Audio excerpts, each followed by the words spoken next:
So we'll open up fuel. The first thing I want to talk about is driver schedules. So I'm going to go here to application and edit driver schedules.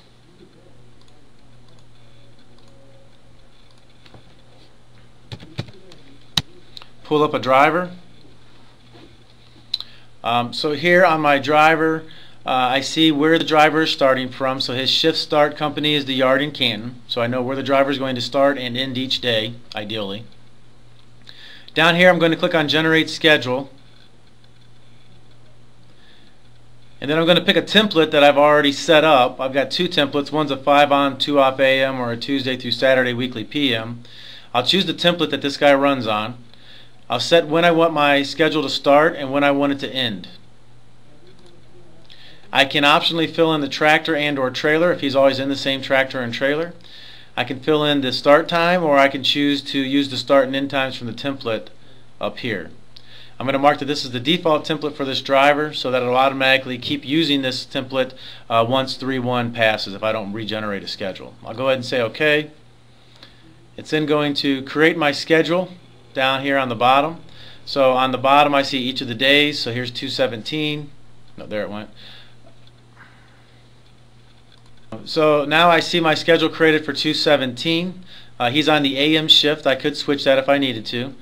He's currently off, so if I wanted to put him on duty I could do that as well. Here's his start time, his end time, the terminal that he's starting at, trailer to fleet, different information that I can assign for my driver for each day. We'll also notice that I've got my P1 expiration and my P2 expiration indicators to let me know if there's any expirations coming due on this driver. For instance, if he has a CDL that's going to expire, if there's an annual review, anything that I want to keep track of why this guy should not be driving or something that I should be aware of. So we need to create driver schedules at least one time for each driver, and like I said, if you mark a default template, once 3.01 passes, when I pull up my planning board for 3.02, it's going to look at does this driver have a schedule? If not, does he have a default template? If yes, then it will automatically create the order for 3.2 or the schedule for this driver on 3.2. So it does that for you automatically. We can either manually grab these orders and drag them down to the drivers like you saw me do earlier, or if we use the shift optimizer, we can click on this optimize button and it's going to go through and look at when each driver starts and ends, where he starts and ends. It's going to look at when each trip needs to have their retain and run out time, and it's going to try to figure out the best matches for each driver and go ahead and automatically plan those for you. So I'm going to go ahead and click on the optimize button here, and it's going to load up a window that lets me confirm which boards I want to optimize. So here I'm going to optimize for the 2/17 shift. I want the AM shift. I'm going to use my fuel boards. I'm not using core dispatch. Here I have my Canton loads and my Canton drivers. I'm going to go ahead and click on submit. Notice also before I do that, there is an option for optimize currently planned loads.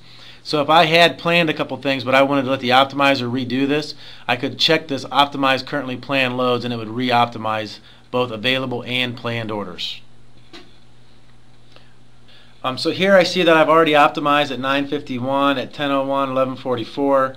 I also have so this is my current record right here. Notice that the status is begin. It's showing the Canton loads. This thing's running right now. It's trying to figure out what to do. But down here I can see that I've got 42 loads, how many it's going to end up assigning, how many drivers I have, and how many drivers are going to end up getting assigned, being assigned. And this is the old data. If I click on the refresh button up top here, we'll look to see if this one finished yet. Okay, so now we see that our optimizer has ended. So if I click on that current solution, it'll tell me I have 52 loads. I've got 9 loads assigned. So I'm doing pretty good here. I got 3 drivers, and all 3 of those drivers have been assigned, and here are some of the averages for those particular orders. If I wanted to view that information, so far I have not saved this. I just want to look at it. I'll double click on my solution line up top here, and it will bring up a window where I can see what's been assigned and decide if I want to accept it or not. So here we see our Canton loads and our Canton driver solution. This is our current solution. I see I've got 52 loads, 9 were assigned, 43 were infeasible. Perhaps they were outside of my range.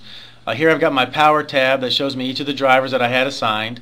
As I click on the individual drivers, it shows me the orders that they're doing. So here if I choose Drew Breeze, It shows the different orders that he's running. If I go to the infeasible loads tab, this shows me orders that for whatever reason were not able to fit in this shift. And if I go down to the infeasibilities tab, it'll tell me down here at the bottom, load excluded because pickup was after the cutoff of this particular shift. So this order was outside of the shift time. I wasn't filtering by specific hours on my board. So I can click on the different orders and see why they were infeasible. I can go to my power tab and find out what was planned. If I like the solution that was provided to me, I'll go ahead here and click on save. And when I click on save, it's going to go ahead and plan those orders out to those drivers. We'll go back to our card planner and then fill in any gaps that we need to fill in. We'll go back to the card planner and pull it up. If I had accepted my solution, I would have saw orders planned to my driver down at the bottom. Since I just brought the card planner up and didn't save the optimizer solution there, I'm going to show you how you can manually assign these orders as well.